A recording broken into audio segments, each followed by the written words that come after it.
episode 41 of A Shot of Weeb. Yeah, that's the right number. I got it right. I hope it's 41 because we didn't check this time. Well, because I didn't need to, even though I did ask you what the episode number was, and if that was the right one... No, you didn't. I 100% did. Regardless, though, I am your host, the Seaweed Ambassador, and I'm joined, as always, by my co-host, the Epic Wob. That's me. I say stupid things. That's why I'm around. Yeah. So, we lied last episode by accident. I did not know what Elfenlied was when I agreed to watch it. I did not want to watch that. Yeah, it kind of messed me up because I've been trying to watch that show for so long, and I was like, finally, I get to watch Elfenlied, and now. Well, you could have watched it anyway. Who knows when I'll have time to watch it now. So what show did we watch that totally, definitely, absolutely was Elfenlied? If this is Elfenlied, no. So instead of Elfenlied, we still flipped a coin off of our list. Flipped a 17-sided coin. It was a 12-sided die. But regardless, whatever. You know, the biggest, the roundest coin you can think of. And we landed on Kemono Friends. Yeah, we did.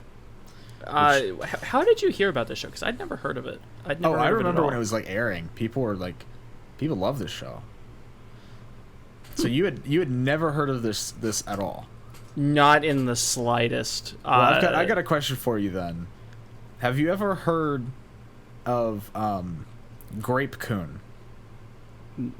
No, I have not. That'll be fun later on in the episode. There's a point when I'll bring that up, because it is very, very necessary to discuss. I've got a lot of points to bring up myself because I learned a lot during the viewing of this show because I've been working on it the last few days, spreading it out. Mm-hmm. And I am not talking about the edutainment segments in the middle. What? I'm kind of scared. Either way, as per the title of this show, this is the show where we do shots and talk about anime, and usually drink something in between. But we're not doing that this time. We both just got sodies. But we do still have our Blast. One of the best Mountain Dew flavors ever made, baby. I have a badly named off-brand Sprite because I was being cheap this week. Yeah, but we do still have our shots. I have more of my preferred rum still left, so I'm going to be shooting that today. Okay. And I've still got the Smirnoff Sours. So I'm still Sour. Is it sour? Yes. This is also green apple flavored. So doubly so. Yeah. Well, just let's go ahead and take these shots then. Charge right in. Wait, is your shot glass octagonal? Hexagonal? It's octagonal, yeah. Dude, that's kind of sick. Mine's I square. know. All right, kompai. Goodbye.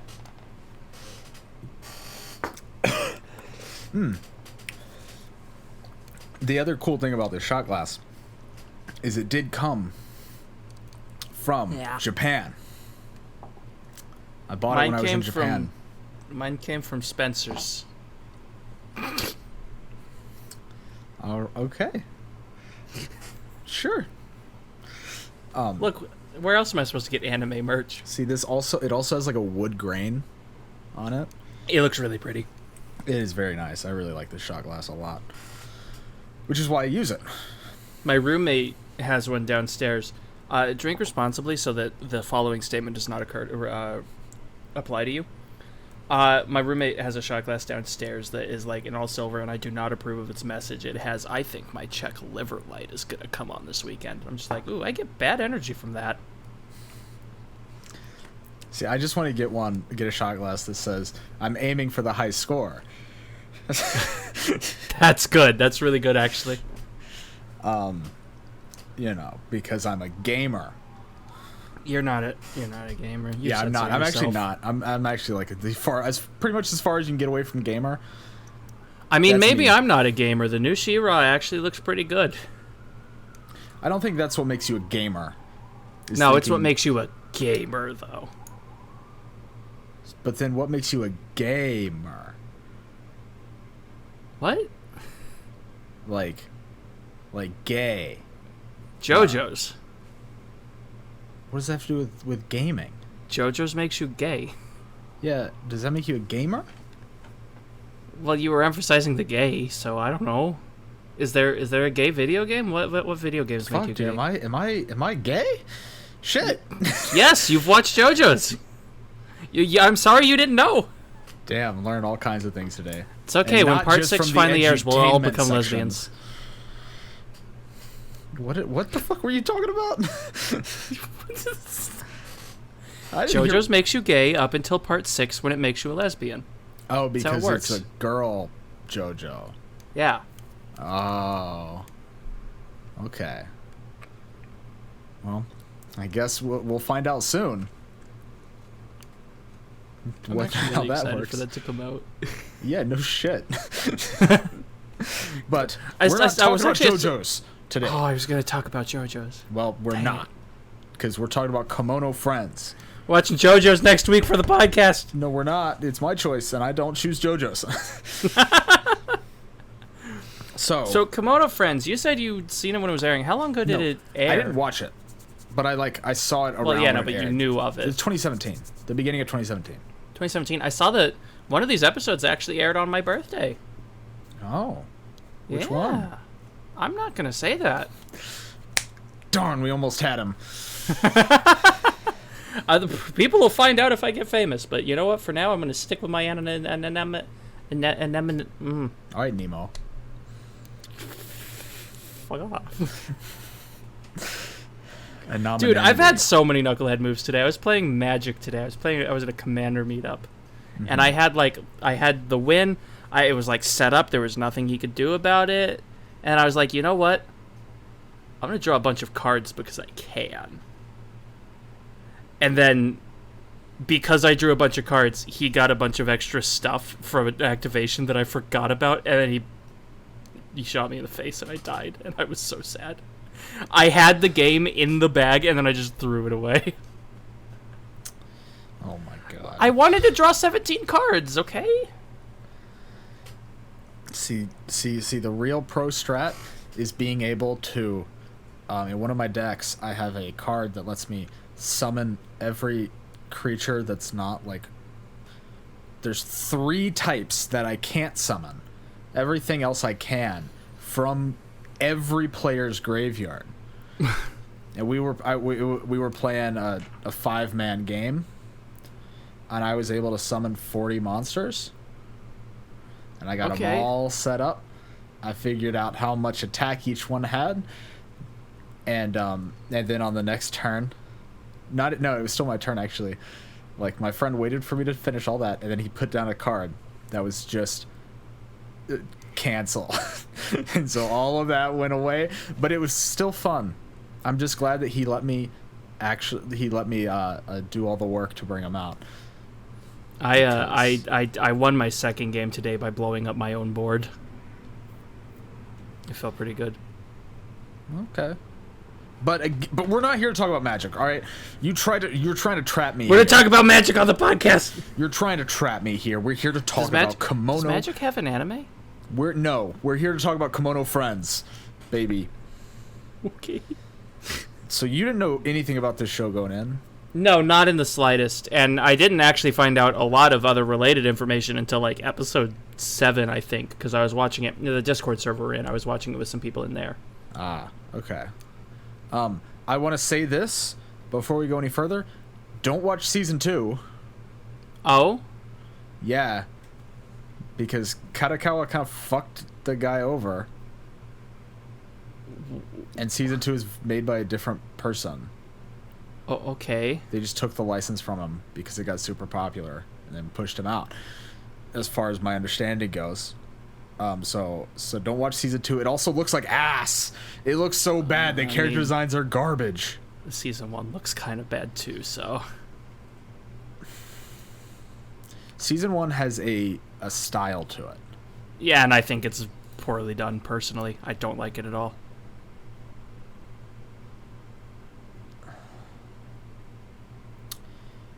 Well,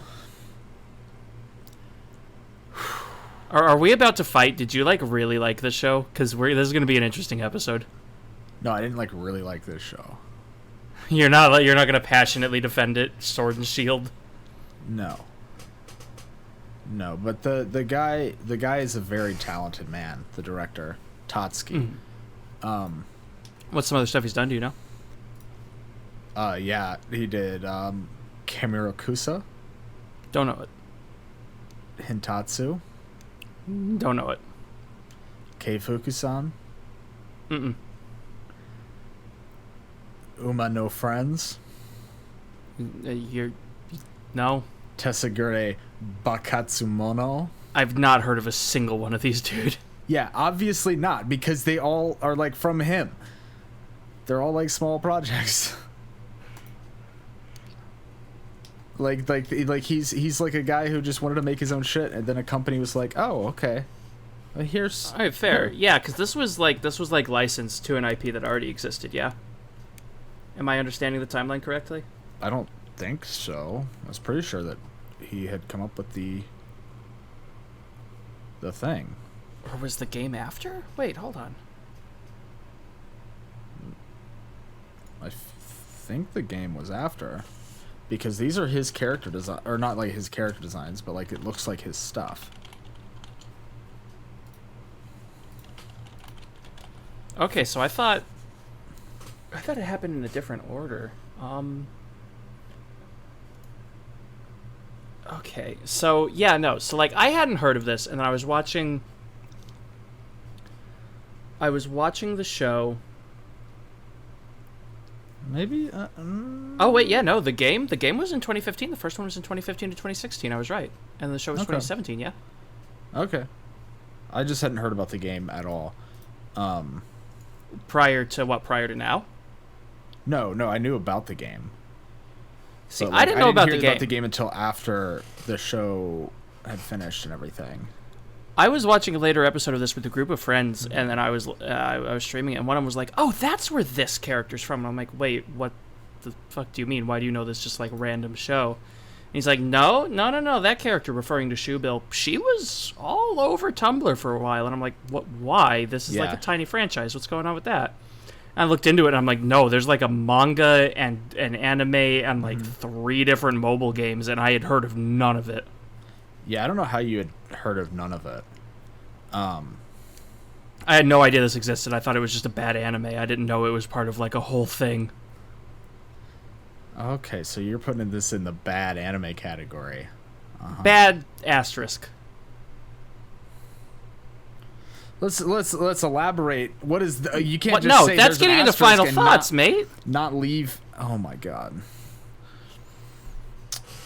Bad. Yeah, no, asterisk. I didn't know this was part of anything until last night. No, I did forget that the character designs for season 1 were done by Mine Yoshizaki, who is famous for arcade gamer Fubuki. No, that's not the one he's famous for. That was a joke. The one he's really famous for is Sergeant Frog. I don't know either of those. Sergeant Frog is a massive franchise. I'll take your word for it. The anime is over 300 episodes long, I'm pretty sure. Okay. And the manga, how long is the manga? Let me see, where is it? Oh, it's still releasing, and it started in 99. It's a bit long. A little bit. But yeah, so. So it's based on a series I've never heard of, character designs by a famous person I've never heard of, and made by a person you like that I've never heard of. I haven't actually watched any of his stuff. I just I appreciate I appreciate his artistry. I don't know. I wasn't fond of the look of this show. I feel like there was a lot of instances where the movement was just kind of off or wrong. Like, people walking, their feet wouldn't line up with the speed they were walking, or like a character standing still, dead-eyed in the background, not moving in the slightest, which you can get away with in 2D, but in 3D just looks unnerving. It was endearing to me. It wasn't like a what is that fucking show called? Oh my god, it just came out this year. Everybody was like shitting on it. What the fuck? Was it the one that, like, I said I wanted to watch because it was hilariously bad? Yeah, X-Arm. Yeah. Yeah, that's exactly what I was thinking, is like, it give me that kind of energy, and I'm like, that's not a good thing. No, but see, in this show, you could tell that there's like more of a passion for it rather than in X-Arm. It's just... I've also not actually seen X-Arm. Yeah, I've seen the first 3 episodes, I think. And yeah, it's like funny that it's so bad, but only for like the first episode. After that, it's just, you're fucking bored. I thought a lot of the animation and movement in this show was weak. I didn't find it endearing at all. Like, I just... Now, granted, there were good parts. Like, some of it was fine. Like, there's towards the later end of the show, I thought it got a lot better. And I'll be completely honest, I wasn't going to say this till later, but to say something nice about the show, the final episode, there's a sequence in the final episode that bumped my score for this up like a full point or 2 by itself. Damn, okay. But for the bulk of this show, man, I wasn't feeling it. Okay. I mean, I wasn't feeling it at the beginning. I was just kind of like meh on it. But as Pretty it much, continued, I don't even know, like, I don't think I can tell you why, though. Well, why don't we just start at the start? What's about? Well, this this girl wakes up, and she's in this savannah, and she meets a girl with big ears. Cat ears and human ears, both sets of ears. Did she have human ears? Absolutely, she did. They all did. Oh, she does, yeah. They had the, like... I know someone who's a furry, and they have complained about dual sets of ears many times. And this show does that. Yeah, well, good. Good.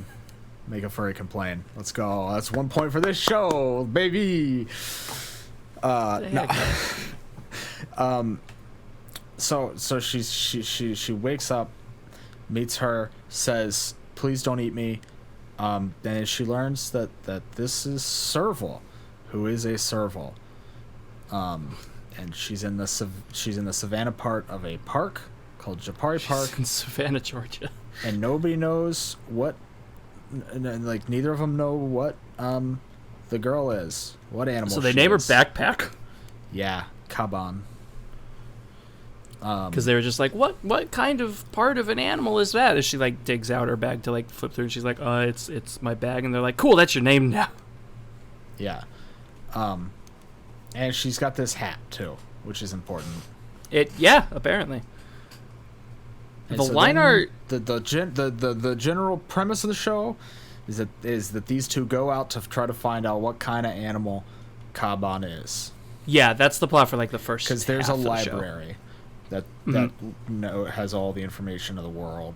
Yeah, it's like 3 zones away though, so they've got to travel like through a couple other climates. Yeah. I want to ask your opinion. What did you think of the character designs? Because Serval isn't the only animal girl. They're called friends, and they're all animals that are also girls. Kaban is the only one who's not an animal girl. Actually, but she kind of is. We find that out. She was created the same way all the others were. Was she? Yeah, that was literally a shot in the final episode. Yeah, they explain how she got there.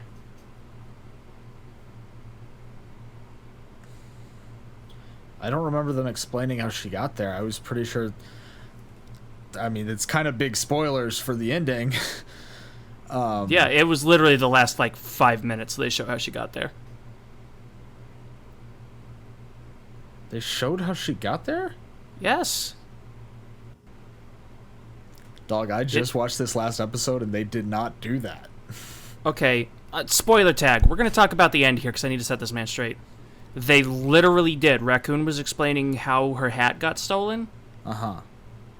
And what was it called? Sandstar, I think, hit the hat. And a hair that was in the hat started glowing. Because dead cells can still turn into friends. Bro, I didn't see any of that shit. It literally happened. Like, you just watched this. Yeah. I will fucking watch party it right now. I'm not making this up. Because I don't remember Raccoon saying shit. Because she was just sitting there kind of like, she was like, no, but like, this is my hat. You stole it from me. And he's like, no, that doesn't make sense. And she's like, no, it does make sense.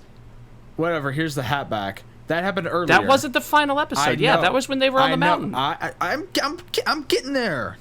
Give me, jeez. This is why you take notes. I knew where that happened at, though. That's all that I remember from fucking Raccoon. After that point, she was just kind of. I just kind of saw her around, and you know, like she did that. Yeah, no, this was. Out. I have the note for it here. It was in the final episode. It was literally the last thing before the credits, because the boat was after the credits. Mm-hmm. Here, you know what? No, are you? It'd make more editing work for you. If this was my week to edit, I would pause here and pull up the episode, because I swear you're missing something very important right now. Well, fine, do it, but like make a note of the timestamp. All right, make a note. I mean, you need to make a note. You're the one editing. Oh, make more work for me, okay. What the... You... Ugh, I'm gonna lose my mind. I regret this immensely. Kemono Friends. Oh, my fucking God. Okay. Alright. 27.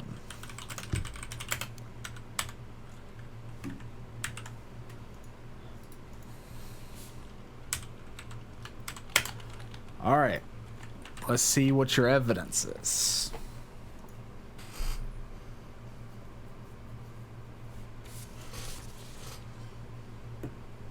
I'm also literally not saying that this didn't happen.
Okay, I wish my notes were a touch more comprehensive, because I know it's in this area, but there's like a 5-minute span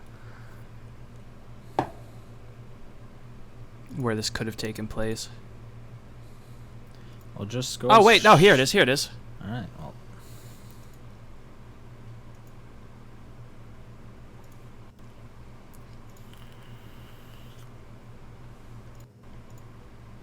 Wait, did it just skip?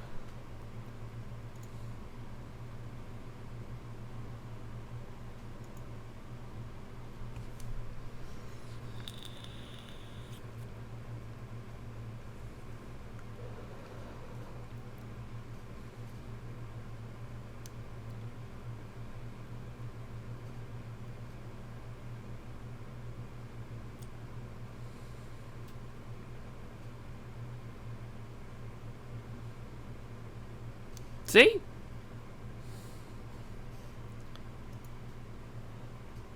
I literally don't remember that happening at all. What's the timestamp in that?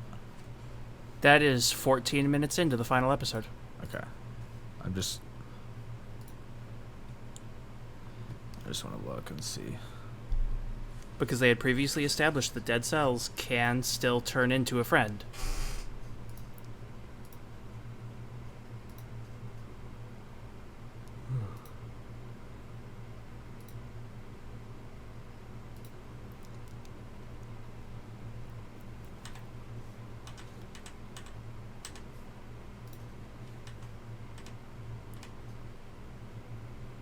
Yeah, I literally don't remember that happening at all. I don't know how you could just completely miss that. Alright, well, bring your camera back.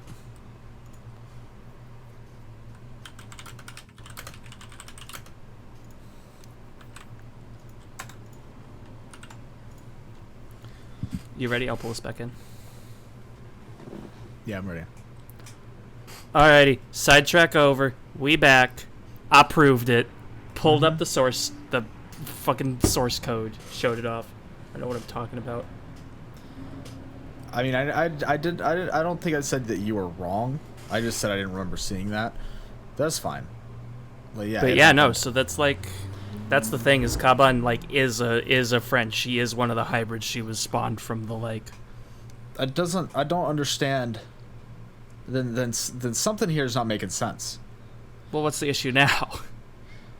Because do I have to dig deep into the lore of a show I didn't even enjoy? No. If a friend is eaten by the fucking cerulean, then they turn back into what they were before the fucking corn snack got them, whatever it's called. They turn into the animal they would have been. So she just turned into a human. Okay.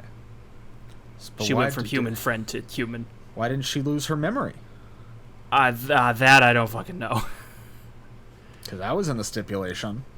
Maybe because she was close and she was already human, transforming to human, that it didn't muddle her mind. I don't know. I don't know, whatever. That I can only guess at. Yeah. Okay. So we've talked about the beginning of the show and the end of the show. And we're only like 10 minutes into recording. That's about on par. For how All goes. this stuff in the middle. I don't know. Like this show. It's. Damn! It sounds like I'm starting to get into like a final thoughts thing. I'm not. I swear. Final thoughts already. 15-minute episode. I don't know. I just don't know what to talk about with this show. The problem is I mostly just have a lot of gripes, and I don't think that's what we want to sit and listen to all day. I don't think the show was that bad, but I have a lot of issues with it. Like what? Well, most of it is design. Frankly, design and animation, I think, weren't amazing. Most of the character designs, I think, were pretty lackluster. Exceptions being, I really liked the Lion and the Shoebill. I thought both of those were really, really good. What about them were lackluster to you? I think they could have done a lot more to integrate the creature's design into their friend form. That's why I like Shoebill a lot, is because she had the wings on the hair. She had this jumpsuit that was evocative of the plain gray, and then most importantly, she had a braid hanging in front with the end dyed so that it hung in the shape of a Shoebill's beak. I thought that was really, really clever. But most of them are just like Serval wears a printed dress, and that's it. That's pretty much it. And the ears. She's got a tail too.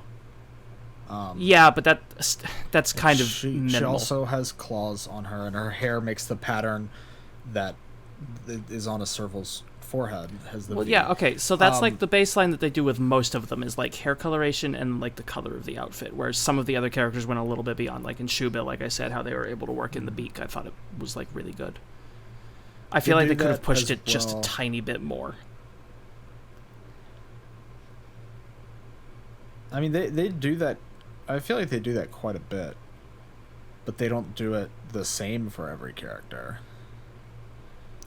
I feel like most of them were more generic than they needed to be. Like, this is a less strong example, but I think Black Bear was also pretty decent, how they worked in, like, the massive bear paw by it being, like, a two-handed weapon she carried. I thought it was cool. You mean Brown Bear? Or, sorry, yeah. The bear, you get the point. Well, wasn't there another bear? I'm pretty sure there was only one bear, I thought. Was there another bear? I don't really remember. But then there's, like, the crested ibis, like Toki. Her design... She was okay. Her design was very evocative of, like, the actual bird, though. It was better than most of the others. I will give you that. I was considering listing her as one of the examples of good ones. Say, raccoon, her hair, like, makes the shape of the raccoon's face, and then her clothes kind of... She's got, like, black gloves on, like the little grabby hands that raccoons have, and like, she's got this, like, look in her eyes where she's like, oh, you motherfucker. You know, she's got that mischievousness to her. Like, I mean, I think American Beaver was done really well. This is very subtle, but she's got the teeth in her hairpin. Like, that's her teeth. Oh, I didn't notice that. That's actually kind of nice. Yeah, and it's a subtle thing. Like, the two owls, they have their beaks in their hair that come right there. The wings that kind of close in on their hair, but then open up. Which they actually fly with, and it looks kind of silly. Yeah. I'm not saying that's a bad thing. It just looked kind of silly. Yeah. But I don't know. I liked the fact that, like, most of the birds were very similar. Like, they had, like, their hair was like the head coloring that they normally have, and for most of them, like, the beak kind of came down with their bangs. Not all of them, but, you know, a lot of them. Moose was really cool, where she had, like, the big old horns, you know, but also this, like, really fluffy scarf. The scarf was a very good touch. That's the kind of, like, extra stuff that I wish they had done more with other characters. But I feel like they did that with most of them. I really with pretty don't much agree. all of them. I don't think so. Like, which ones? Like, most of them. I disagree with Raccoon being particularly interesting. Raccoon was basic. Otter was basic. It was just ears, tail, clothes colors. Like, most of them, they did the, like, same one or two signifiers for almost everybody, and then a couple of people went a little farther ahead, like the scarf on the moose or the braid on Shoebill. Yeah, but again, Beaver's got the hairpins. Okay, I conceded that one. I didn't notice that. Yeah, I'm not fully in agreement with most of them are basic designs, because a lot of them... That's okay. Well, I guess, then what are we supposed to discuss? I don't know, but you're getting very accusatory.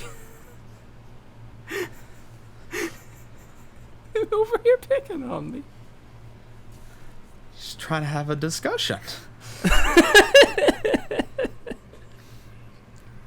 Oh, man. They did also carry over a lot of the creatures in their personality, which was good. Like, you mentioned Crested Ibis. She likes to sing really loudly, really badly, which is a thing that the actual bird does, is it sounds loud and kind of annoying. So, like, that was a good carryover. I didn't like it. It was annoying to listen to, but it was good. There's a reason for it. That was the point of it. That was the point, yes. So, I'm not going to fault him for it. Yeah. Oh, the other thing about, like, the story of the show is, like, as they're going through all these areas, Kaban is, like, using her big human brain to solve problems that the animals can't figure out. That's, like, kind of the gimmick of the show. Yeah. I described it... this is not a perfect analogy, but I described it to my friend as feeling kind of almost Dora-ish to me. Like, they're going, like, location of the week, solve the problem, and the show had the energy of just straight up a kid's show to me. Like, I feel like, especially with the, like, information segments in the commercials, which I think was really good. I liked that they did that. Mm-hmm. It still felt like something you'd put on for, like, I don't know, like a child to watch. And is that a bad thing to you? Not necessarily, but it makes it a lot harder for me to dig into. Like, unless they can, like, really make it engrossing. Like, I mean, Avatar's a kid's show, but I fucking loved it, so, like, I'm not going to use that as a knock. It's more an observation. I see, that's where we differ. Okay. I understand fully now. What do you mean? I can legitimately... with 2 years ago, right? I was back home for the summer from college, and I was flipping through channels on the TV. Now, bear in mind, we got rid of our DirecTV because DirecTV fucking sucks. So we were only using the free local channels. Okay. Right? And then obviously Netflix and stuff like that. But I was just flipping through to see what was on, and PBS Kids was on. Was one of the channels we got, right? Now, PBS Kids fucks for a few reasons. One, they've got Arthur. I mean, they kind of do. I was about to say, Arthur kind of slaps. So Arthur kind of slaps. This show was not Arthur. Well, no. This show is not Arthur. But like, can we watch Arthur for the podcast? I'd be in. Do you know how long Arthur is? Just watch. We'll just set aside. We'll watch like a viewer selected pool of episodes or something. I don't know. That's a lot. We have to have viewers first. I'm trying to find what the name of this show is. Okay. What show did you marathon on PBS Kids? I will, depending on what it is, you might lose a lot of respect from me. No, dude, it's a banger. TV Times. Come on. Kids only. Okay. I'm looking at their website right now. Give me a second. I'm waiting. We're in the middle of a thing. There it is. We found it. All right, baby. All right. So I was flipping through, and this show came on. The show is called Odd Squad. All right. I've never heard of this. Yeah, it's a newer show. It's live action, and it's about these kids that have this secret organization, all completely run by kids, where they go around and solving odd problems. And there's like wacky supervillains. Codename Kid Next Door. No.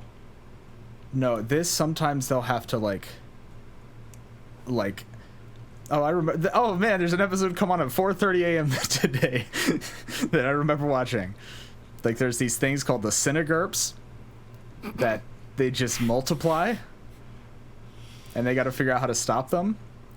But it's like teaching you shapes and like volume and like how to get all of them in one thing, like how many containers you need to hold all these things because of the size, right?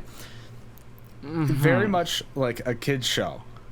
But holy fuck, is this show so good?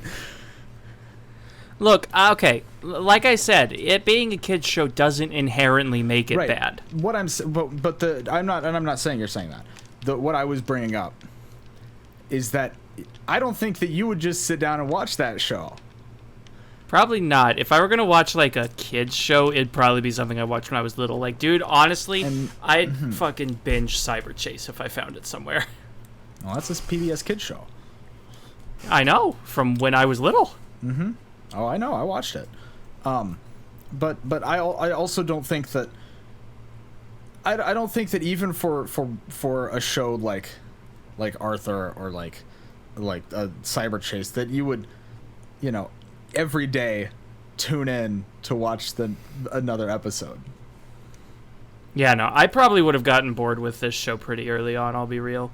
Like, it did get interesting, but not until really late in, like episode 9 or something. Yeah, you're talking about when it kind of started to go dark a little bit. Yeah, and then it got good. Whereas, like, when I got to that point, I remember saying to myself, "Oh, it's going dark." And I'm not. I am here for it. I was fine with it just being a cute kids show. Like, I don't need everything to be dark and action-packed. Look, okay. Also, it was set up from the beginning, so it wasn't, like, completely out of left field, and I was like, I don't require things to be dark. This is an actual argument I've had with people before, because, like, some people I hung out with in high school would absolutely roast me for enjoying Marvel movies over DC because they're like, it's so dumb, and they just like keep it light, whereas DC tackles actual heavy topics and doesn't make heroes. This is the There's same a difference person that between tackling a topic and then fumbling the ball.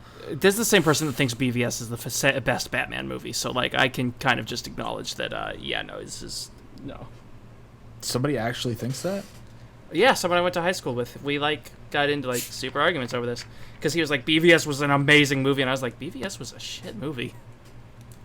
BVS sucked ass. It did. Thank you. I think, man, call me controversial, but man, I think the guillotine from the French Revolution was pretty cool. And I think it fit. I think it would be a perfect cradle for BVS superfans. You know? I think it would hold them that's perfectly. a bit mean, buddy. Well, get better taste. Like good movies. But yeah, no. So fuck. Oh. To get back into the show, they're like going through the different areas, and they meet like a new animal each week, and then we get like information about that animal. Like we see them in the show, and then on the in-betweens, they'll have like a professional like on call to like sort of talk about the creature for a little bit. Usually someone from like a Japanese zoo, but there were a couple times where they called someone like in Canada who's speaking French, and I'm like, yo, I know French. I don't actually know that much French. I just recognized it. Yeah, I mean, I also recognized that it was French. There's also two times where they talked to an American speaking English, as well. I spoke English, but I don't think they were American. I'm wanting to say one of them was an Australian park, wasn't it? Oh no. The other one was Belize, but still, there's two English. Yeah. People. Yeah, that was kind of wild when I was just kind of like checked out because I wasn't paying too much attention to the informational bits, and then all of a sudden I started hearing English, and I'm like, wait, what the fuck? I understand this? Yeah. No, I liked those segments a lot. It was a good touch. It really was. Even like the terrible garbage audio quality that was clearly just like recorded from a phone.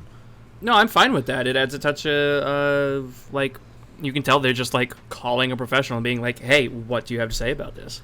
Yeah, no, that's what I'm saying. Like, I really liked that aspect of it. It was good. Yeah. But yeah, no. The first episode, they introduced one of my favorite side characters in like the first fucking episode. They meet Hippo, and I love her. Okay.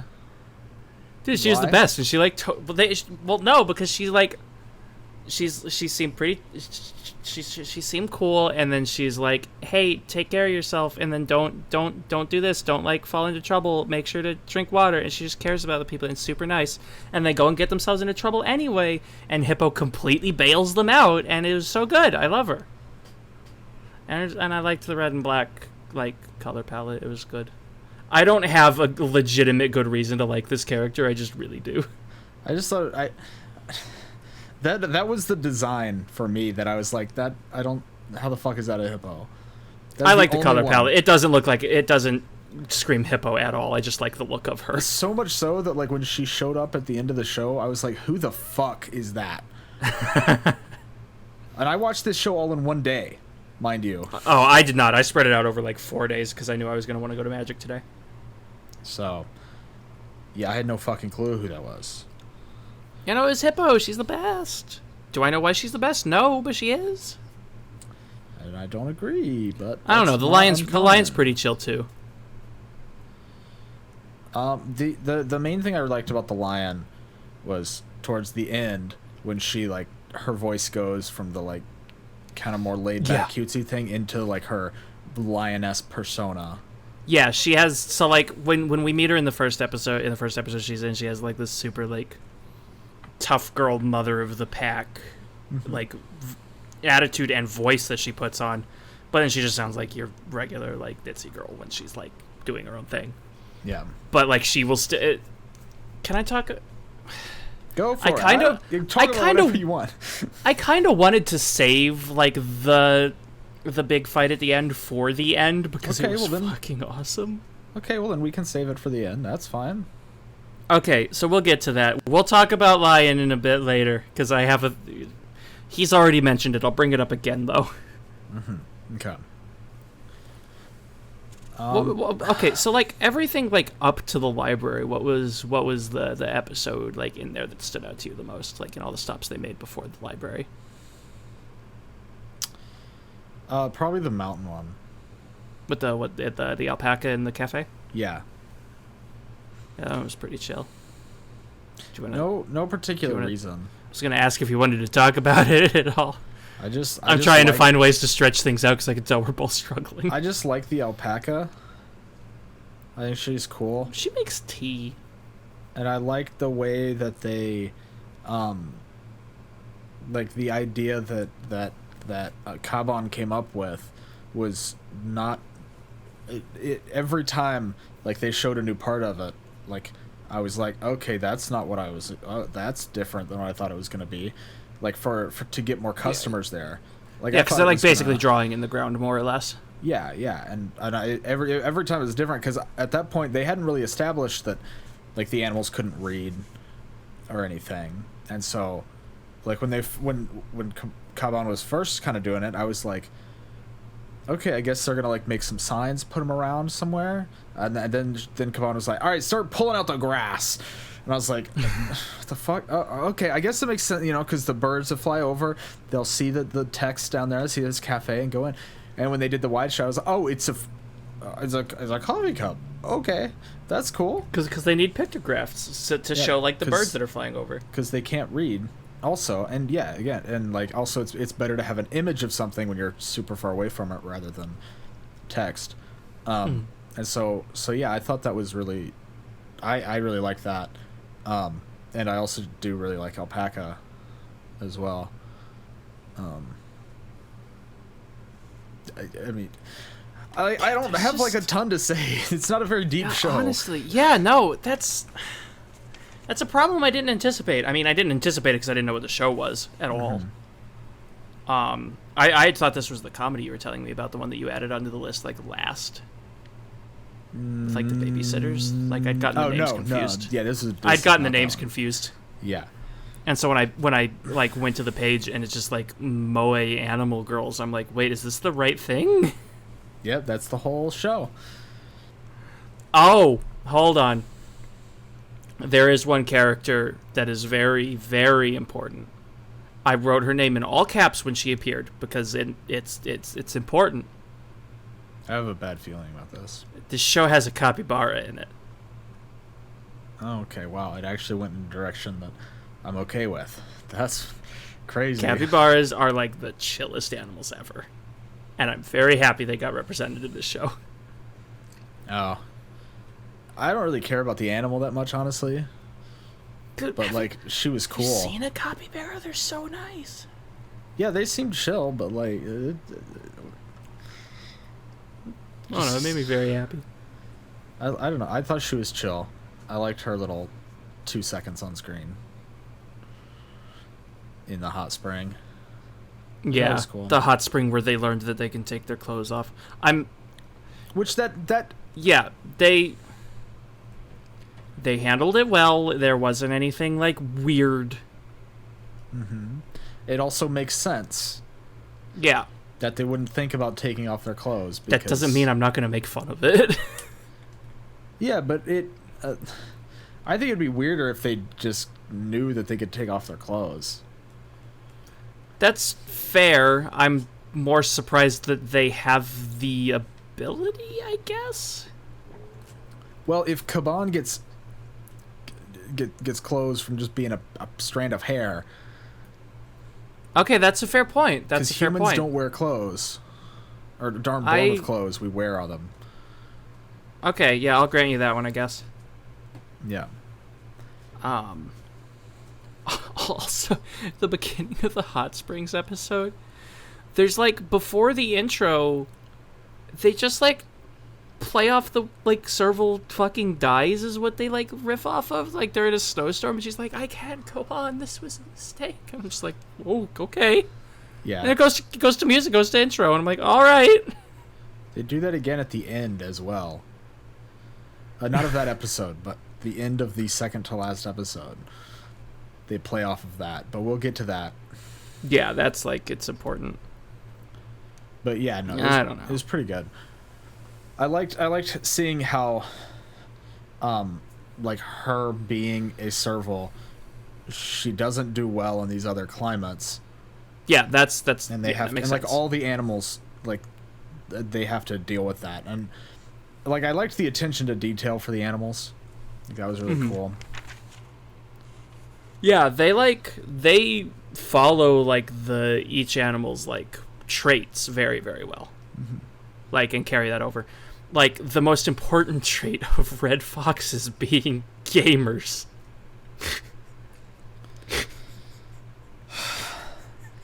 I can't believe that you looped this shit around. I'm honestly upset. Look, you can tell she's a gamer because she doesn't want to take a bath before gaming.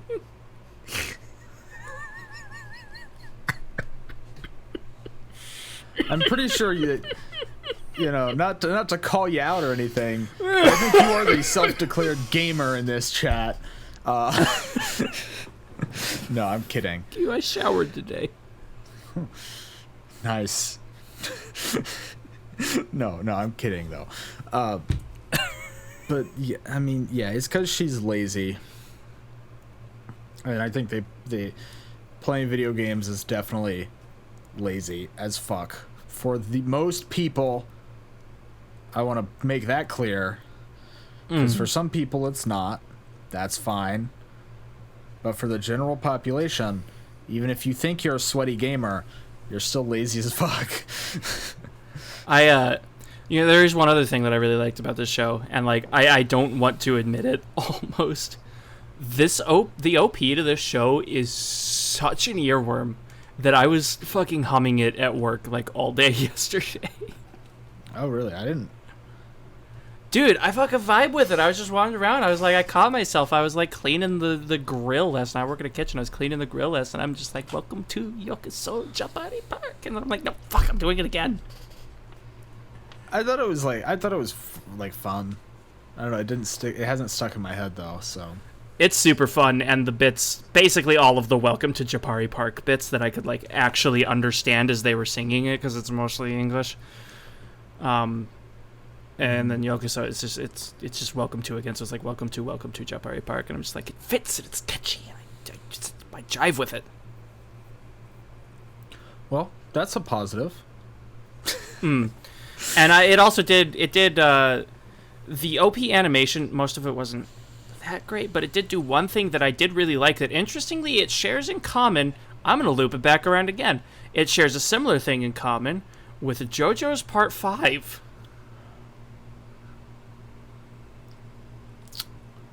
All right, let's hear it. And that is that as they meet characters, they get added to the terrain scroll in the OP, which they do that in Part 5, whereas the ending credits gets each stand added to it as they interact. And I just think that's super cool, the way it like builds as you meet more things. I'm like, yeah, I dig this. I dig this. I do have other complaints with the OP animation, though, unfortunately. Like, there's some bits that still feel out of sync, but that's a general animation problem through, like, the whole show, so... I never felt like anything was, like, out of sync, personally. I definitely did. I watched the last 4 episodes of these earlier today downstairs with my roommate. Mm-hmm. And it was the episode where they were checking out the source of the onsen, when they go up there with the foxes. And there's like an eruption, and all the ceruleans, there's like bad guy monsters called ceruleans, and all the ceruleans are rolling down the mountain towards them. Except they're not rolling down the mountain. Every cerulean, like all of them, it was just like a single like PNG just skidding down the mountain. And my roommate and I were dying laughing. I didn't notice that at all. All of the ceruleans were completely still. They were just moving down as a unit, and it looked so bad. I don't know. I generally liked how it looked, personally. But, like, I mean, I'm not saying it's Kino peak animation of all time, because Jesus Christ, there's so much clipping that happens in the show. But at least to me, was there a lot of clipping? I didn't actually even notice clipping. You didn't see any of the clipping? No, I was too busy watching people's feet skid across the ground as they walked at the wrong speed. Well, there was one time where the bus was like kind of in the ground. Oh no! One time, Kaban goes up to scratch the back of her head to be like, "Oh no, I'm sorry," but her hair doesn't move. Her hand just kind of goes through her hair. Oh. When they pick up things, sometimes the collision doesn't work properly. To me, it felt like it was almost all animated in a game engine. I didn't say it earlier, but I was yeah. getting like source filmmaker energy at times. Right, like you know how like in like a video game cutscenes, specifically like PS3, Xbox 360 era, right around that time, in the cutscenes, when characters would pick something up, there would be a gap of air, fully in between it and the object, and it just looked slightly weird. And if they tried to get closer, then the hand would kind of like start to clip through it. That's what it was. The show did sometimes, which is why I was kind of thinking, did they do this in like a game engine? Which is really cool if they did. It's actually very possible. I was talking to my roommate. I was wondering if the designs were like from the first game, just like fully reused. Yeah, it's possible. That would explain the 3D animation, honestly, if they just used like game models over again. Yeah. Or up-resed them or something. I don't know how. I think this works. is also Tatsuki's style though, because his other shows and stuff like are also in this like 3D. I don't know. And I think it's just a side effect of the 3D, but a lot of the movements also seem sort of like off or like sort of floaty. But I think that's just a problem with the medium, because I had issues, maybe not to the same degree, but I had similar issues with our Ultraman episode, which was also that like 3D animation. Yeah, I didn't have as many issues with that. Ultraman handled it a little better, but it was still there. Okay. I don't really notice stuff like that though. I don't think as much. But we are getting around the time of our break. Would you like to take that? Yeah. Yeah, that's probably a good point. And then I don't think we can draw out this first half much longer. No. I think we're about in it. So, yeah, we'll be back shortly. We'll be back and ready to talk about fucking plot spoilers in the whole 3 episodes that have plot. Yeah.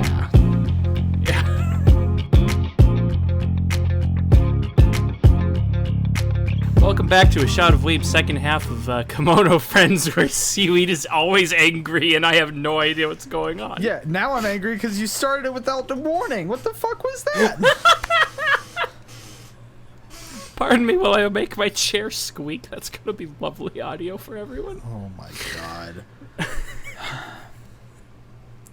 Right after... I'm taking my fucking shot. Fuck you. Come by.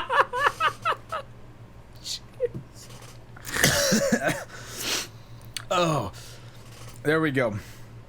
That was my shot. So what the fuck happened to you? I lost my headset. Yeah, I see that. The fuck? I threw my head back for the shot and my headphones went whoop. Did you get stung by a bee on your tongue? And so I had to reconcile recovering my headset and figuring out what the fuck just happened and suffering from alcohol in my mouth. Yeah, well, all at once, and it didn't go well. Did I mention that not only am I drinking cheap, poorly named off-brand Sprite, I'm drinking cheap, poorly named off-brand Sprite out of a mason jar. Top level class right now. Well, it depends where you're at, because in some places, mason jars are top class. Really? Yeah, that's an aesthetic in the South.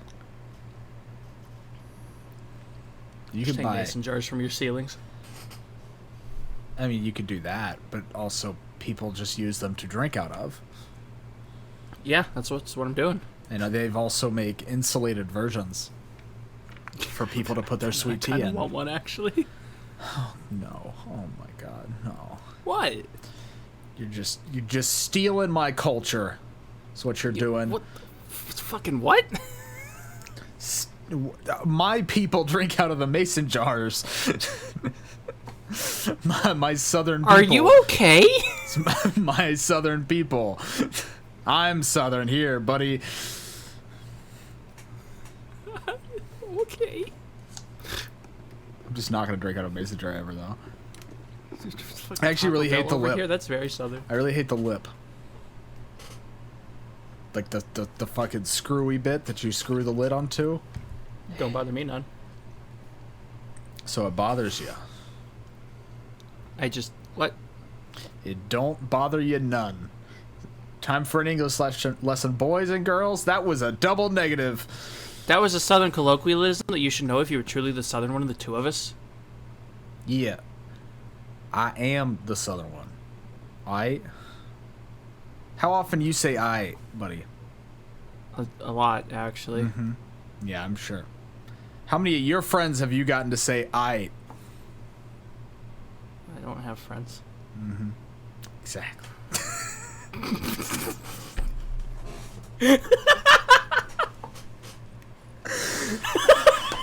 Speaking of friends, Kemono friends.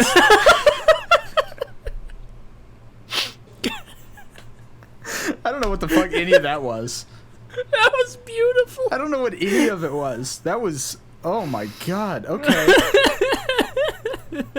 Damn. Oh man. Okay. Right. We never fucking talked about Lucky. He's kind of important. Oh yeah, the little robot dude. They got a little robot dude. Yeah. He's got a fucking rabbit ear R2D2 traveling with him. Yeah, but he jumps. Yeah. Unlike R2D2. R2... I don't know. I've played Lego Star Wars. R2 does a lot of jumping in that game. Yeah, you can also cut him in half in that game. Why would you do that? I don't know. I'm just saying you can. Why would he ever jump? Because you can. Dead.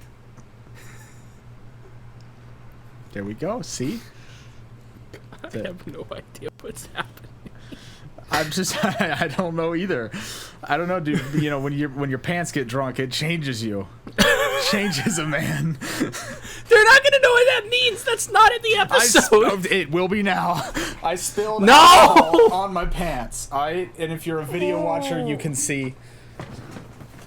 That was safe for work, buddy. That was safe for work. But that's like the fourth time you've done it. Not on the actual episode, though. Otherwise, they would have already had the context.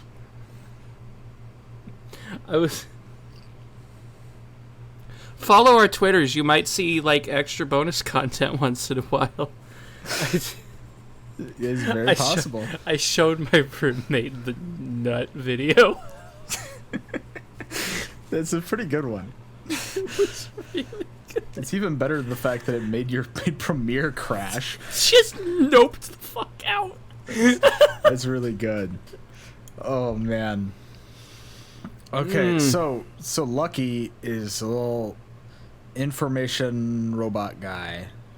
Mm-hmm. And he won't talk to friends. Yeah. He only talks to Kaban. Yeah, which we later find out is because he just he only talks to humans, which Kaban is one. That's only my second shot. What the fuck is wrong with me? I've also only had 2 shots. Oh boy.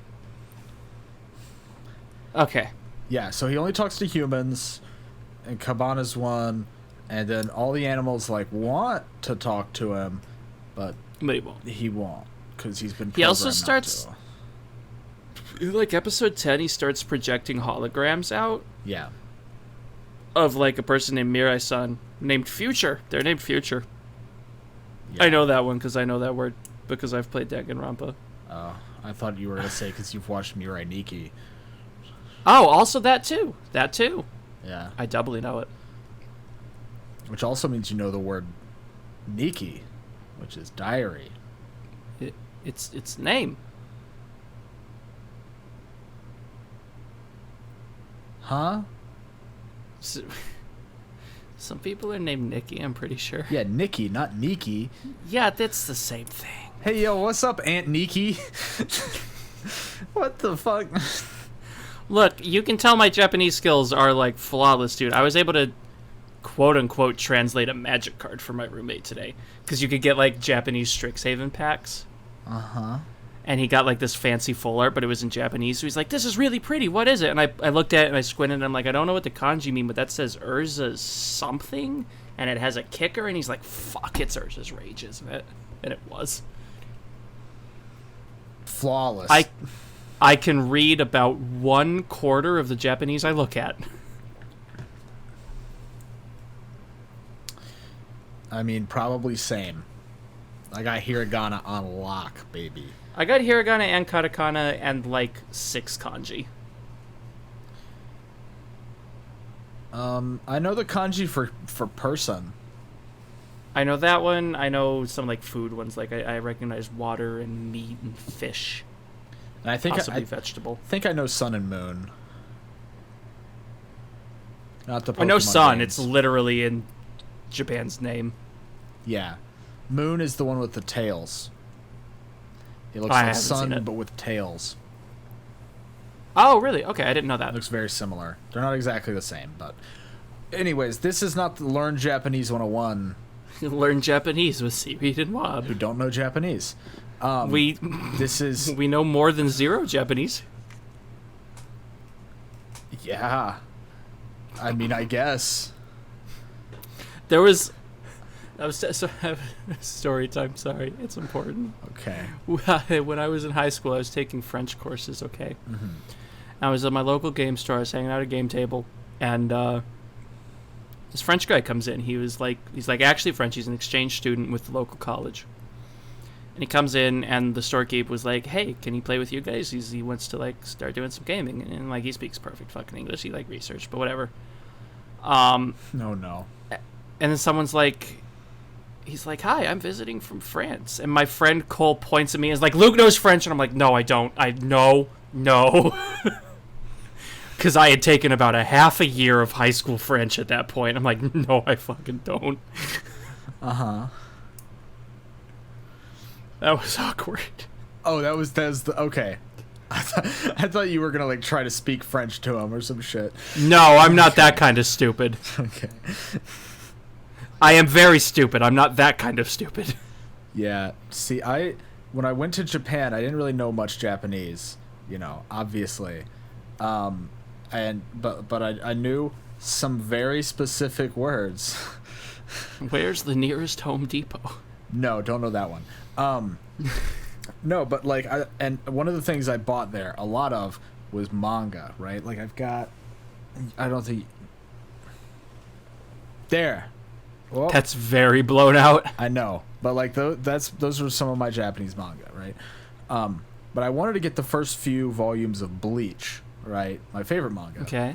And so we were in Animate, big store, and they had like a whole manga level of the store, and I saw they had some of the newer volumes, and I grabbed one, and I went up to a clerk, and I was like, "Sumimasen, Ichi," and I was like, "Ichi, ni san desu ka?" I don't think that's how that sentence should be structured. Well, first, it's not a sentence. But she did understand. Thank God. And she was like, "Oh, yeah." And then she said something in Japanese, but I understood her enough that she meant we only have more like newer volumes. Right. And I was like, "Oh, okay, cool. And that was that then I was like, "Oh, arigato," and I was fucking gone. You just out. Yeah, holy fuck. I like that you basically just walked up to the counter with a bunch of books and you're like, 1, 2, 3, yes. 1, 2, 3. Yeah. That's it. And I was like, "Thank you." Fucking gone. Yep, that's what I did. Go outside and have a panic attack. Yeah, no, that was fun. It wasn't fun. It wasn't fun. I still want to visit Japan so badly, but I think I need to get a passport first. Yeah, that is actually crucial. Yeah. Yeah. No, Japan's great, though. I've been considering doing the JET program, the language teaching. Yeah, that's what I'm thinking about doing it as well. Yeah. Although one of my friends, or my dad's friend, but also my friend, but fucking whatever. He wants me to do the same program, but it's called something else. It's like the STAR program or something. It like sends you to South Korea. He wants me to do that one. Korea would also be cool, but I definitely want to do like the JET program at some point. We should both apply on the same year. Go hang out in Japan while we teach classes. But then you don't get the authentic Japanese experience, and also we could be put on the opposite sides of the country. You mean you don't want to fucking run around Tokyo as two, the fuck's the word, gaijin, just like wandering around looking at fucking weebery? I've done my time doing that. I haven't yet. I want to. I've played Persona 5. I want to see the train station. Kemono friends. Fucking weeb. We should do an episode someday where it's just we just get drunk and fucking talk about things. Isn't that what this is? That's what it is half the time anyway. We should just commit and make it a thing. Oh god. I mean, let's be real. We could have renamed the Isaacin episode to Seaweed and Wob talk about college. Yeah, I mean, you're not wrong. So do you think we've killed enough time to talk about the last part of this show? That wasn't the plan. That wasn't filler. That wasn't the point. That wasn't the point. No. I want to stress that was not what we were doing there. We just don't know how to. Dude, I'm just okay. Arigato. The last two episodes. we just fucking arigato end recording.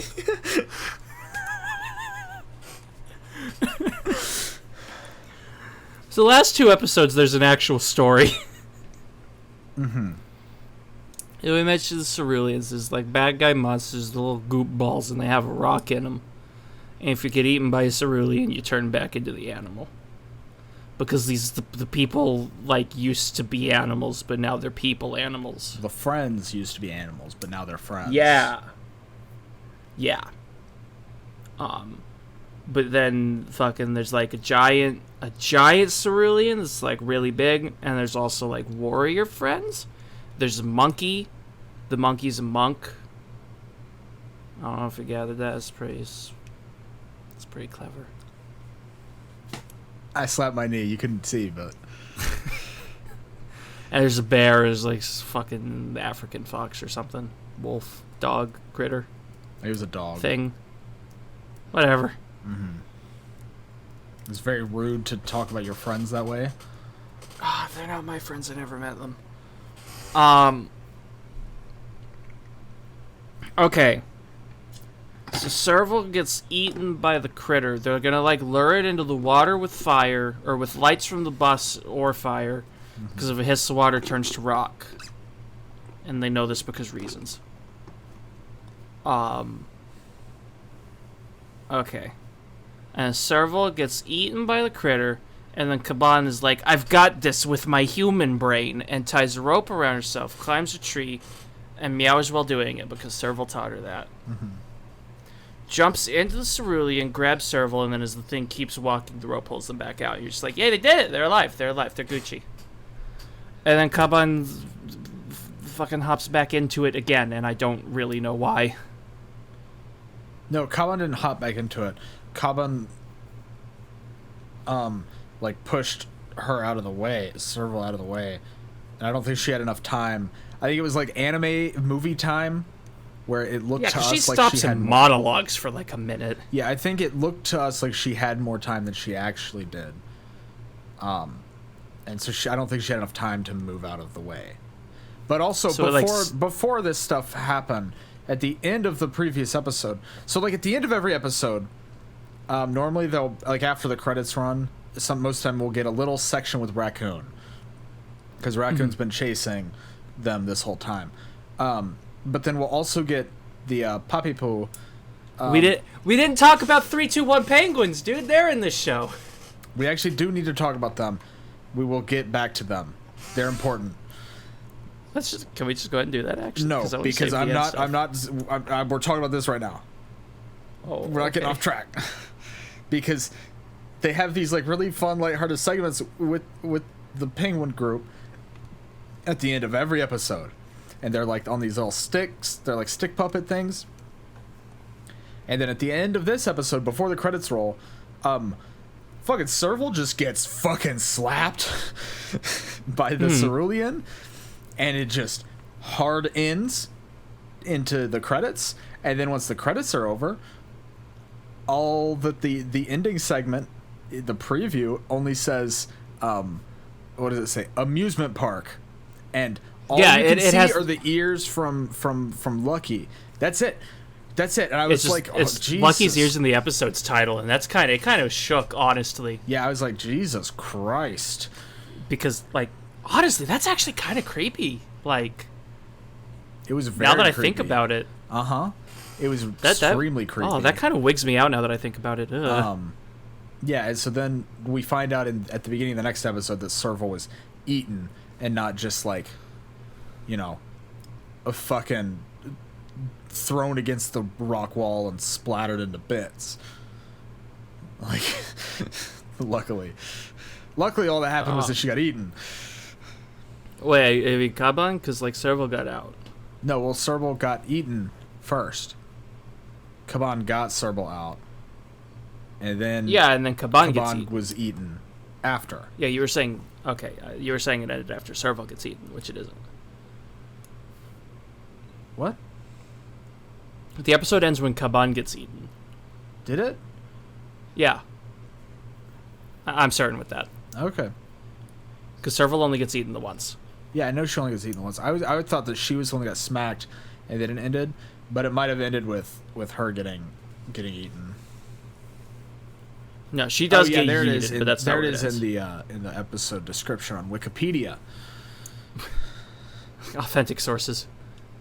Well, it's agreeing we've with also you, learned. So you might want to be nicer to Wikipedia. We mentioned Mirai, the person they've been seeing. We also can like, if you're an eagle-eyed viewer, you can pick up that Kaban's hat is Mirai's hat. Yeah, and also that the Serval that she's talking to is the same Serval. Well, that part's explicitly said. Was that explicitly said? Well, more or less. I mean, Serval's like, no, that wasn't me, and then starts crying. It's like, yeah, no, that was you.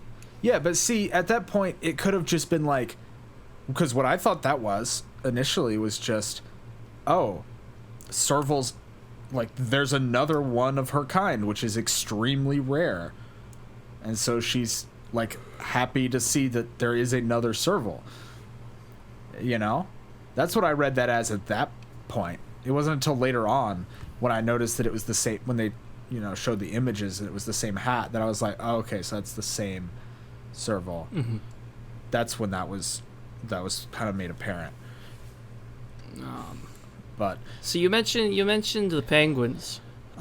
Do we want to talk about them at all? Yeah. Well, we have to before we get into the final episode. Yeah, I'll save the final episode then. Let's talk about the penguins. Okay. What do you need to talk about the penguins? Grape Coon. Oh fuck! I don't. All right. Do you know who Grape Coon is? No. Grape Coon. He's great. He, unfortunately, I think he passed away a year ago. Grape Coon was a penguin at a zoo in Japan. Oh, okay. He was a penguin much like us. Penguin that fell in love with an anime girl. Okay. So in Japan, while this show was going on, they did a lot of like collaborations with zoos where they would put in cutouts of the animals in the exhibits with the animals, right? And Okay. And in Grape Coon's section, where a lot of other penguins were as well, they put in a cutout of Hururu. You know, one of the 5 members of Papepo. Yeah. And he started like calling out to her, like bringing her gifts, and he fully fell in love with Hururu. Like, it's fucking crazy. Like, then when the exhibit was like over, like the collaboration was done, they, you know, removed all of the cutouts and everything, and I guess Grape Coon got like depressed and was like, until they eventually brought Hururu back, and he lived the rest of his days with his anime waifu. Okay, that is kind of spectacular, actually. Yeah. If you want more detail, this is for you and for anybody listening. Wang, the YouTuber Wang, he has like a really good video on it that he just put out recently. I'm not gonna make any promises, but if I remember, I'll try to link it. We have promised too many things in the show and then forgotten That's to do why it. I'm not promising. But yeah. So that's Grape Coon. I don't know how you haven't heard of Grape Coon. Grape Coon was huge. He was an international star. I mean, I guess I was like still like only barely getting into anime at this point. Like I'd watched some anime in college or in high school, but I didn't like really get into it until maybe like 2 or 3 years ago. Which is like when Grape Coon would have been like gaining popularity. You sure that wouldn't have been like a year or two before? Because again, this show is 2017. 2 years ago was 2019, mate.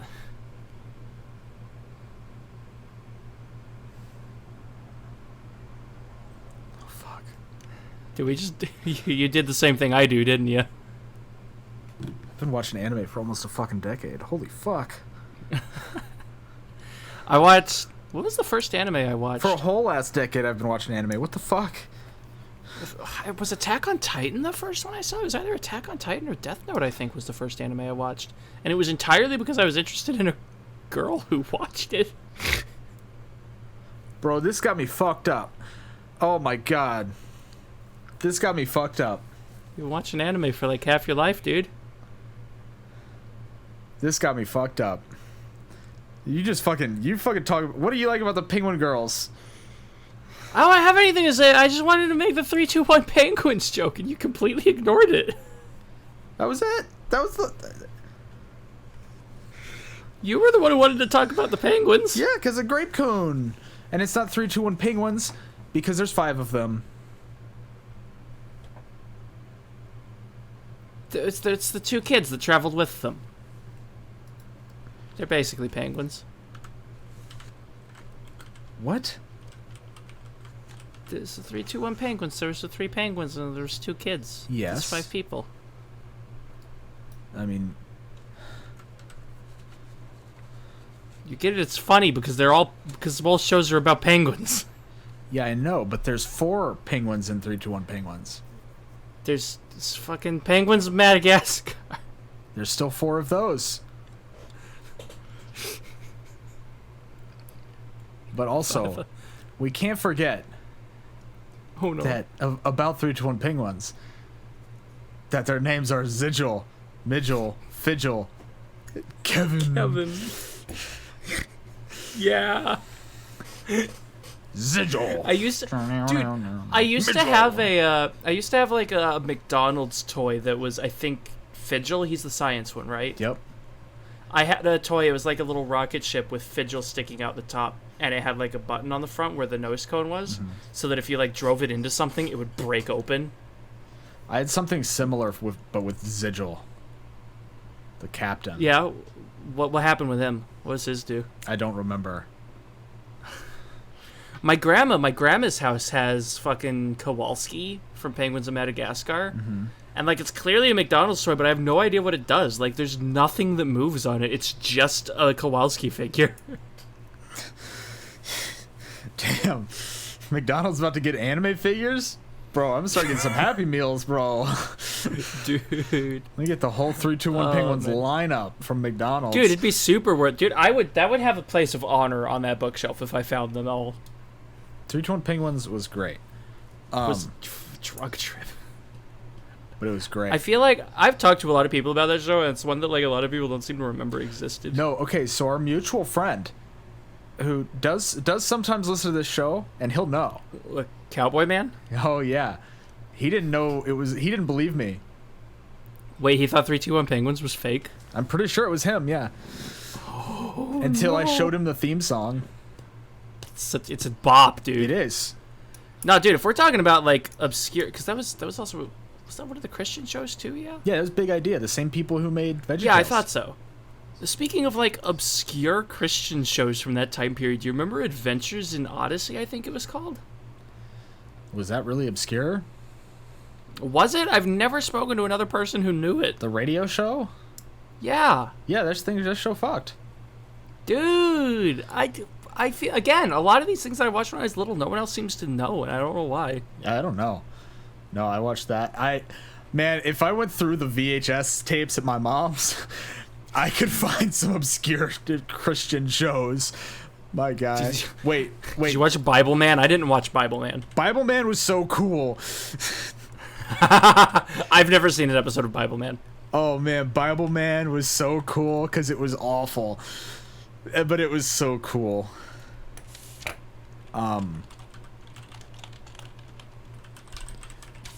I gotta see if this is the right. Oh man, was this?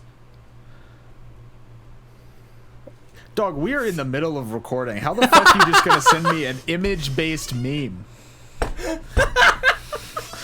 What? It popped up in the chat I left open. Okay. How would you start talking about the... Actually, no. I just want one last thing to say about the Penguins. I'm with Grape Coon on this one, dude. Hoodoo's the fucking best. Which one is she? Probably not the best one. It was the best one. When they did their introductions on stage, everybody's like, hi, I'm this one. I'm this kind of penguin. And she just goes, hoodoo. And they're like, you gotta see what kind of penguin you are. No, I'm gonna look them up. I want to look up the listing and the character listings because I know which penguin has the best design, and I'm pretty sure it's not Hoodoo. Hoodoo, hoodoo, hoodoo, hoodoo. Wait, is this not gonna list the penguins? This characters tab doesn't list the penguins. Dude. Okay. Yeah, well, you know. It's hoodoo, hoodoo, hoodoo. Okay. You're probably gonna think it's it Rocker, aren't you? No, I don't think it was Rocker. Hold on. Which... Oh, this isn't telling me who's who. Hope it's not. I hope you're not telling me it's Princess. Is this the right one? I think this is the right one. I don't know if this is the right one. The images on this page suck. Ah! This is... Audio listeners, I'm sure you're having a great time right now. Yeah, I'm sorry. Listen to Wob Okay, type. fucking live research here. I thought he found something. That's why I went quiet. No, He I did not thought I find did. This is anything. not the right one. Who's who? Hoodoo. Oh, it's Emperor. Does she not have a name other than Emperor? No, that's her name. She's an emperor Oh, penguin. it's Emperor. Oh, She's the coolest. no, she's not. Hoodoo is the best. You're just wrong. I'm never wrong. So that's just... You're that's often just, wrong. That's impossible. Never once in my Also- life have I been wrong. The show has a stage drama? Yeah? That's not that. Okay. Oh, no. That's not that surprising. It's amazing. Holy crap, there's like all of them in costume. Did you think they were just going to wear normal clothes? No, I knew they were going to be in costume. It's even cooler now. They've like all the penguins are in penguin ones. This is No so fucking cool. way. Wait, Wob. Are you telling me the penguins aren't in lion costumes? Fuck you. This is so exciting. Wait, no, now you're gonna tell me that Shoebill is gonna be in a Shoebill costume. That's Wait, what's Shoebill look like? I don't Is she know, on here? but we quit. Live research is over, buddy. Talk about the last episode. Talk about it right now. I'm lost in tabs. You care Trapped. more about Trapped. this last episode than I do. Okay. Okay. Oh yeah, I'm back. So they're like, I'm gonna preface this because I don't know how to fucking explain it. How to explain like the reason behind the thing. So like one of my favorite concepts in media is like a bunch of discordant items from like different locations or times or themes or genres or whatever the fuck. Different things coming together is the coolest fucking thing you can possibly do. Do you know what Time Bandits is? This is an old one. It's a movie by the guy Terry Gilliam, I think. Well, fuck, but it doesn't matter. You've not seen it. So, like, they're time travelers, okay? And at the end of it, they've got to fight, like, a big bad. And so they bring people in to help them from, like, all these different time periods. So, like, fighting the big bad. And there's, like, a spaceman with a laser. There's, like, a cowboy. There's, like, a Roman legion. And it's so cool because you got all different things coming in to work together. And it's cool. So it's like Night at the Museum. Fuck, I hate that you're not wrong. Because it's also got a cowboy and a little Roman man. And the cowboy is Owen Wilson. It's Owen Wilson. Wow. They do that in the show. Okay, so they're like fighting the giant cerulean. And the owls show up, the owls from the library. And they're like, we're gonna fight the thing, and they like swoop in and slash at it, and they're like, you don't know the true power of the friends. And then like there's this wide shot of the two owls in the center, and you just see a bunch of eyes light up in the background, and I'm just like, no fucking way, this is so cool, it's gonna happen.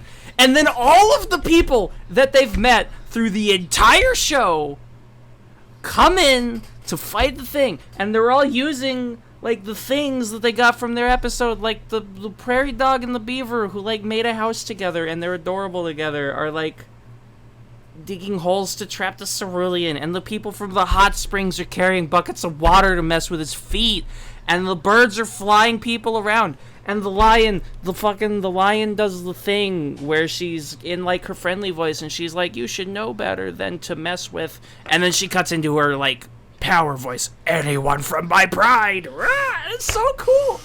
That sequence bumped the score up 1 if not 2 points by itself. It was fucking amazing. I can't believe Avengers Endgame stole from Kemono Friends. I lost my shit when that happened in Endgame, dude. I was trying to contain myself in the theater and it was not working well. Yeah, no shit. Because, obviously, because that was a 10-year fucking build-up. It was! And it was so cool! But I need to anyways. stop shouting. It's like 1 a.m. Anyways. I thought the scene is It was fuck you, it's better than Night. But whatever. I don't know what to tell you. I didn't really. It is the only part in the show that I would say action was legitimately good.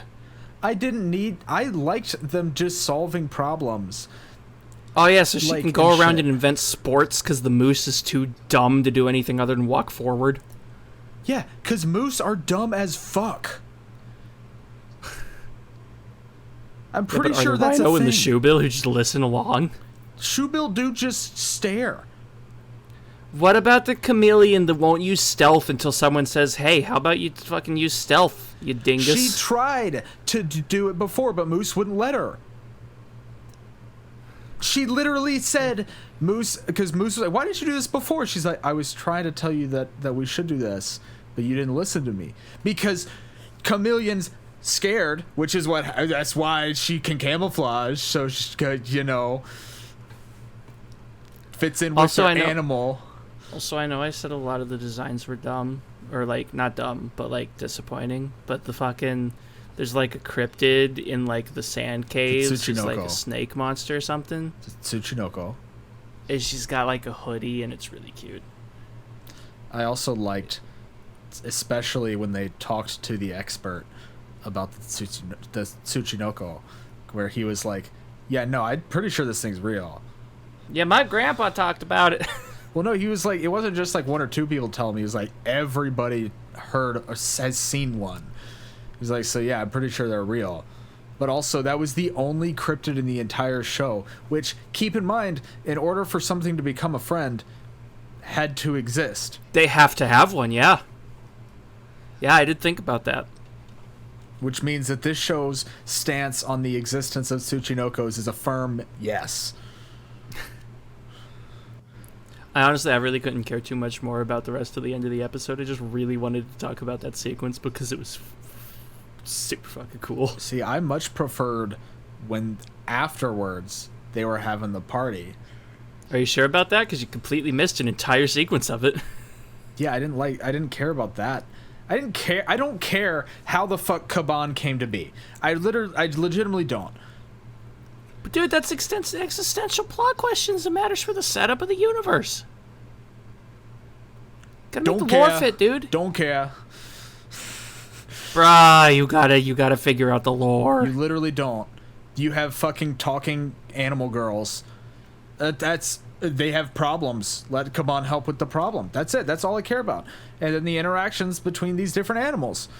That's it. That's all that matters. And that's exactly what this last sequence was just them. Because one of the penguins was interviewing Kaban, and like, all right, hey, Kaban, like tell us how you like figured out all this stuff. And like hands the mic over. She like answers, she starts to ask another question, and the two owls are over there just eating. Like, oh my god, these people are so long-winded. Can we eat already? And they're already eating. Everybody's like, you're already eating, and it's really funny and really cute. And then you've got the other interactions of like the red fox and the lion are both in the little small hut together. The lion's already asleep, and red fox is in there. She's like, "Oh, this bed is really nice. I'm so lazy," and they're just like hanging out. It's all that stuff is great, and that's what I liked. And the alpaca's making tea for everybody. Yeah. She's like, here's tea for you, and here's tea for you, and here's some tea for you. And it's great. It was pretty good. Yeah. Yeah. It's fantastic. That's what I liked the most about this show is the interactions between the characters. Honestly. Yeah. That was the end of my sentence. Yeah. I mean, I suppose we may as well go to the rest of it. She's like, she was gonna take the boat to like go look for more humans, but they had to blow up the boat and Lucky to kill the cerulean. But she's able to recover Lucky's eyepiece, which she wears as an armband now, and Lucky's mind is still in it. Yeah. But she's like, oh no, there's no boat, and they were like, we made you a boat. They turned the bus into a boat, or the bus cab. And so she gets in the boat, and she's like, I'm going to go look for people, but this is my home. I'll be back. And so she boats off into the middle of the ocean. And Serval's like, oh no, she's left me behind. But then plot twist, the second half of the bus is also a boat. Yeah. And Kaban was like, it's a good thing they made the second half of the bus a boat, because Kaban would have just straight died because she runs out of battery in like the middle of the ocean. It's like, well, okay, well, you're just dead now. Sorry. Well, she wasn't that far, so she would have probably been able to think of something to use as a paddle, because she wasn't like that far away from the island. She could see it physically with her eyes. Fair, I guess. But yeah, no, like, but then they came back, and then we don't get to see it, but they're talking to a friend who's in the water, which means that there's a fish friend. You know, I was doing live research. I wonder if it's Blue Whale who's in the stage play. I mean, maybe, but when did the stage play happen? I don't know. I think it was also 2017. Did I close the tab? I already closed the tab.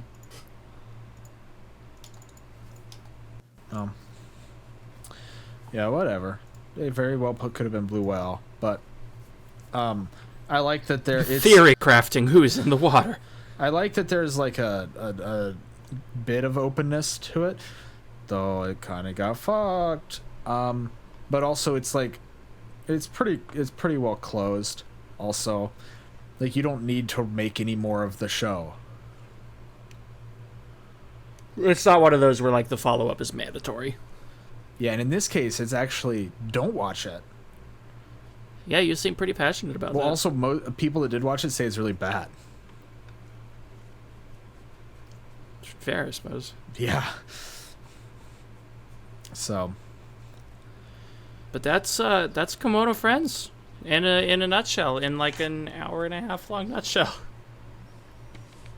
Yeah, probably. Yeah, no, I was mostly surprised because like I had never heard of this, and I'm like, wow, this is a very mediocre anime. And then my friend was like, she's on Tumblr, and I'm like, wait, what? And it turns out there's just like this entire fucking franchise that I've never heard of before. Well, would you like to give your final thoughts first? Sure. All right. This show's content wasn't terrible. Like it was cute, I guess. It serves its purpose. It like follows Kaban as she adventures through the biomes, the fucking Minecraft biomes. I'm swearing too much. Good lord, sorry. Wandering around like solving people's problems, and it's all right. But the animation leaves a lot to be desired. There was a lot of desync issues that really bothered me. There was clipping that you mentioned that I hadn't even noticed. There's a lot of like just like dead or weird movement in the sides or backgrounds that just felt off to me, and that really detracted from the show as a whole. Final sequence, the final fight against the Cerulean, absolutely amazing and pulled a lot back together out of it. But that's just because it kind of hits a note that, like, really, really works with me. So I'll admit that I'm a little biased there. I just think that's really cool. But overall, I mean, I don't think this is particularly bad or particularly great. I know you're going to plug AniList here, but realistically, I think I'd give this like a 5.5. I haven't really decided if it's going to fall on the 5 side or the 6 side yet. You'll find out soon, I guess. It was okay. It was an okay show with bad animation is about the long and short of it as far as I'm concerned. All right. I had fun with this show. Not my favorite. Not a favorite of mine by any means, but it's a good. It was a fun time every once in a while, like with Alpaca, like with the moose and the lion rivalry thing. You know, like the last episode was pretty cool. And I did enjoy the semi-episodic, mostly episodic nature of it. Even though there was like a line, you know, going through the entire thing. But I do disagree with Wob about the animation. I don't think that it's bad animation. I think that it is. I think that the animation is like lacking a little in some areas, but I think it's very charming, and overall it. I don't know. I think it actually. I got more enjoyment out of it because of the way it looked and was animated rather than if it looked like a typical, quote unquote, typical anime. Whatever. Interpret that however you want. Whatever. I would have loved if it had just stuck with its kind of like problem solving issue of the week kind of thing, but everybody together at the party at the end was really cute, so I did enjoy that quite a bit. Overall, I'm gonna this is where I'm having some issues trying to decide. 10 out of 10. I think I'm gonna give it a 7. Because I did enjoy it, and also there was a point where I was watching it on my laptop out in the living room, and I was laying down on the couch, and then one of our cats, Oscar, jumps up because I'm on the couch. That's what he does. But he jumps up.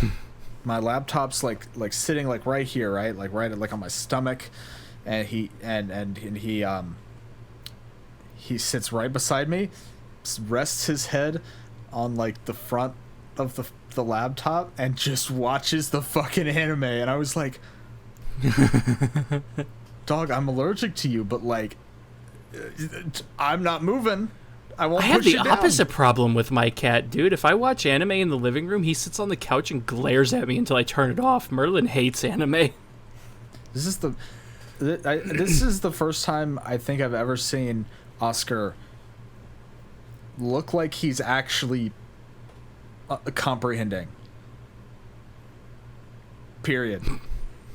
He's an orange. Is he the orange cat? Yes, he's an orange cat. It was he crazy. had the brain cell that night. It was crazy. Yeah, he got the turn with it, and I think he had an awakening. I think he's a big fan of anime now, so that's fun. But yes, it shows a bit of a 7 for me. I don't think I'll go back to it, but the characters were cute. Yeah, I wasn't planning on watching the sequel even before you told me not to bother watching the sequel. Good. Yeah, I will not be watching the sequel. Because, to be fair, even with the shows where I do say I'm going to watch the sequel, I usually don't. well, at least this time you get to tell the truth, hopefully. I really need to finish Zombieland Saga Revenge. Like, I was the one who was geeking out about that show so hard, and I still haven't watched anything beyond, like, 3 episodes. Yeah, that's true. Now, those 3 episodes were really good. I just need to get around back to it. All right, now, what do we do first? Do we do the shill segment, or do we just say what we're watching next week? I don't know. Should we keep the shill before the episode announcement? Yes, or after? go. Shill now, fuck. quick. All right. Check out his YouTube channel, Seaweed and Wob. He might upload a video once in a while. Check out his Twitter, Seaweed and Wob. His YouTube, Seaweed Ambassador. Twitter, Seaweed and Wob. He likes VTuber content a lot. Follow me on Twitter at the Epic Wob. I post updates about the show, and sometimes do my own posts on occasion, but not often because I keep forgetting I have a Twitter. If you're listening to this on Anchor, check out our YouTube. If you're listening to this on YouTube, check out our Anchor or other audio platforms that Anchor uploads it to. If you wish to support us, we get an ad kickback on Anchor, and there's also a direct support button if you are feeling particularly generous. If you want us to be able to put more into this show, that's the way to show it. But we're not going to count on it because we're doing this for funsies. And we love that you're even here. Is that it, or am I forgetting something important? I think that's it. Yeah, I think that's pretty much it. Yeah. All right. So you still haven't told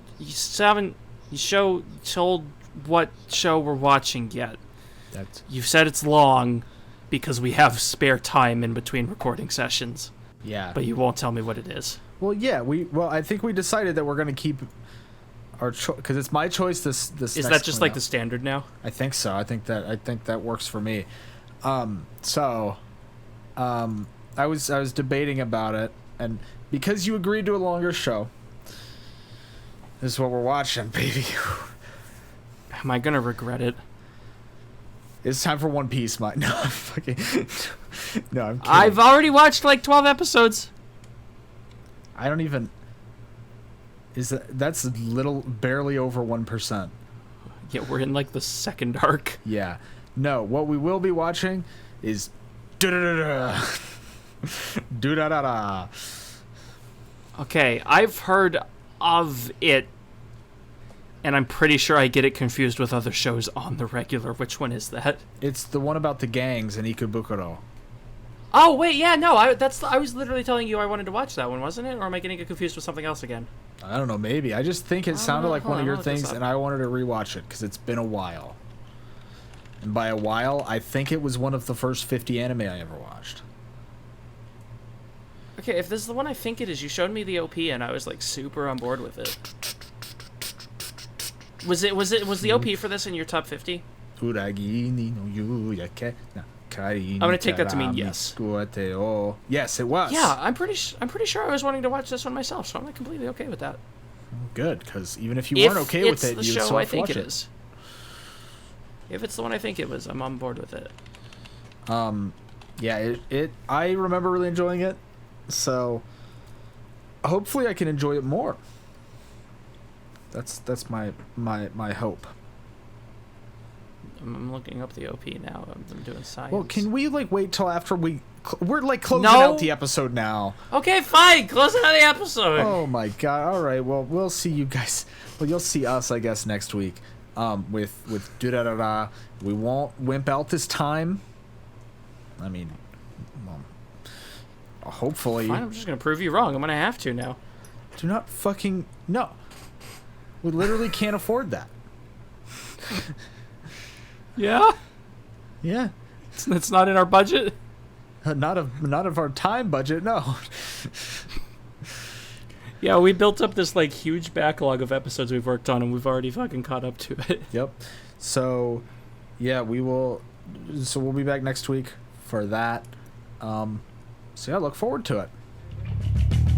See you there. Bye-bye.